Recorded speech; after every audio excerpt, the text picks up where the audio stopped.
तिब्बत में लहासा यूनिवर्सिटी में विद्यार्थियों का भी शिक्षण जो होता था, उसमें भी योग का कुछ वर्ग अनिवार्य था और एक योग का नियमित प्रयोग लहास यूनिवर्सिटी में चलता था। उसमें भी विद्यार्थियों को उत्तीर्ण होना जरूरी था और वह था हिट योग। वह है शरीर में भीतर से मन के कारण गर्मी पैदा करने की प्रक्रिया। अजीब, सिर्फ मन से बाहर बर्फ पड़ रही है और आदमी नग्न खड़ा है और उसके शरीर से पसीना चू रहा है।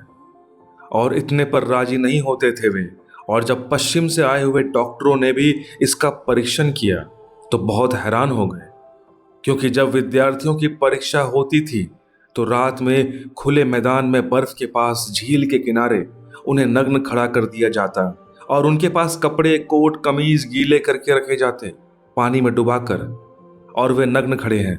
और उस लड़के को सर्वाधिक अंक मिलेंगे जो रात अपने शरीर पे इतनी गर्मी पैदा करे कि अनेक कपड़े सुखा दे शरीर पर पहनकर।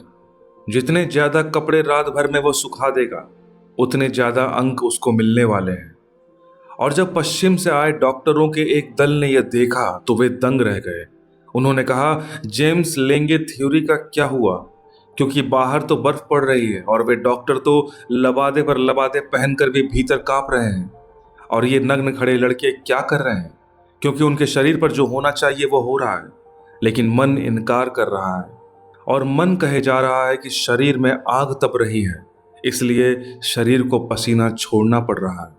यह जो अर्जुन के साथ हुआ वह उसके मन में पैदा हुए भंवर का शरीर तक पहुंचा हुआ परिणाम है। और हमारी जिंदगी में शरीर से बहुत कम भंवर मन तक पहुंचते हैं, मन से ही अधिकतम भंवर शरीर तक पहुंचते हैं। इसलिए हम जिंदगी भर शरीर की ही फिक्र किए चले जाते हैं। अगर कृष्ण को थोड़ी भी, जिसको तथाकथित वैज्ञानिक बुद्धि कहें, होती तो वे अर्जुन को कहते कि मालूम होता है तुझे फ्लू हो गया है। अगर उन्होंने मार्क्स को पढ़ा होता तो वे कहते मालूम होता है तेरे शरीर में किसी हार्मोन की कोई कमी हो गई है। वे कहते तू चल और किसी जनरल अस्पताल में भर्ती हो जा। लेकिन उन्होंने यह बिल्कुल नहीं कहा। वे शिथिल गात होते अर्जुन को कुछ और समझाने लगे। वे उसके मन को कुछ और समझाने लगे। वे उसके मन को बदलने की कोशिश करने लगे। जगत में दो ही प्रक्रियाएं हैं, या तो आदमी के शरीर को बदलने की प्रक्रिया या आदमी की चेतना को बदलने की प्रक्रिया। विज्ञान आदमी के शरीर को बदलने की प्रक्रिया पर ध्यान देता है, धर्म मनुष्य की चेतना को बदलने की प्रक्रिया पर ध्यान देता है। वही भेद है, और इसलिए मैं कहता हूं धर्म विज्ञान से ज्यादा गहरा विज्ञान है, धर्म विज्ञान से ज्यादा महान विज्ञान है।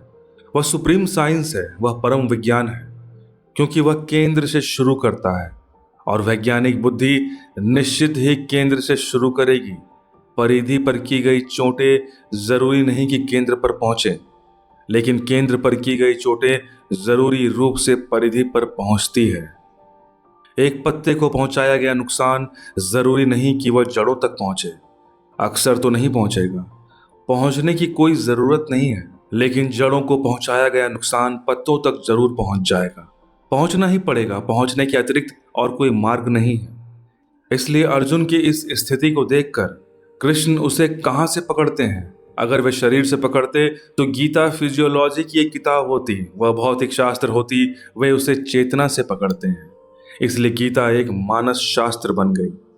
गीता के मानस शास्त्र बनने का प्रारंभ अर्जुन के शरीर की घटना पर कृष्ण बिल्कुल ध्यान ही नहीं देते। वे न उसकी नाड़ी देखते हैं, न थर्मामीटर लगाते हैं। वे उसकी फिक्र ही नहीं करते कि उसके शरीर को क्या हो रहा है। वे फिक्र करते हैं कि उसकी चेतना को क्या हो रहा है। यह थोड़ा विचार नहीं है।